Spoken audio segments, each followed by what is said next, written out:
บอกว่าจน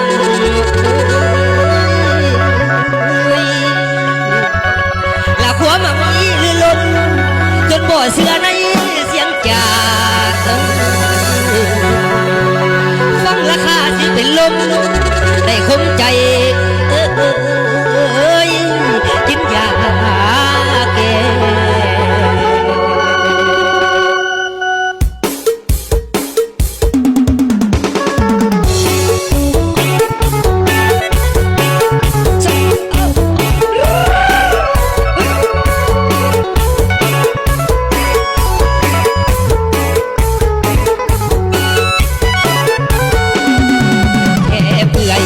ลวกไฟล้นก็ยังพอทนมียามาใส่แก่หักน้ำหนักสวงในที่เอายาอยู่ใส่มาไว้รักษา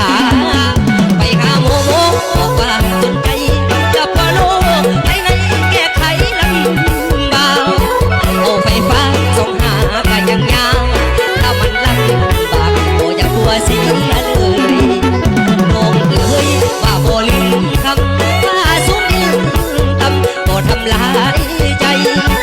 กาดองน้องมาเหลือลายของหักของอายทั้งเจ็บทั้งอาย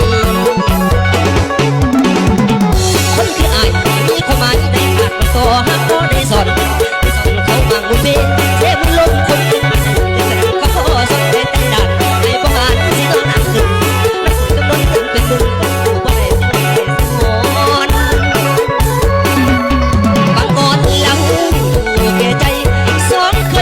ไฟว่าจะได้ดีว่าแต่แล้วเกิดมีปัญหาฉันสอบหายาไปผัวหัวใจเต็มใจรักเขาเกินร้อยแต่ต้องเหลือน้อยพวกเงินค่าดอกจนกินน้ำในน้องเพราะว่าคนน้องที่รถยนต์ติดขอปักแก่ปักแก่ครับคุณสุนัขคนใดไม่ต้องเลยสักร้อยทักร้อยปักแก่สักหนึ่งตัวแก่กันเหลือชนจุดแดงเก่าคนจนเก่าเขามาเห็นชื่อจะมาบุกมาคืนคือโบสันสำหรับอันบอกว่ามุจิตสำหรับอยู่บอกว่ามุจิตนี่แหละคือชีวิตลูกผู้ชายคนจนให้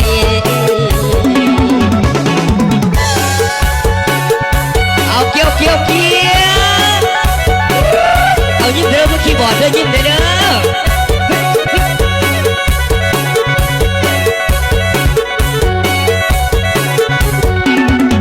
เต็มใจรักเขาเกินร้อยแต่ต้องเหลือน้อยเพราะเงินค่าดอกคนจนกินน้ำในน้องเพราะว่าน้องขี่รถยนต์ติด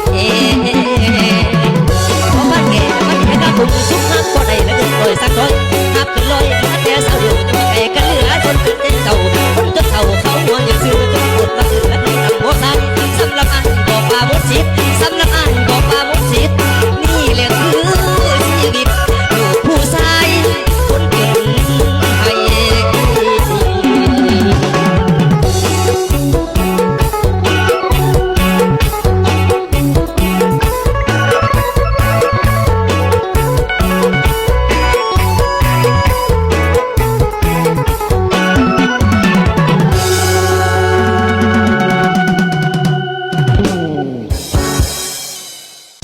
มอบผมช่วยพี่น้องเขา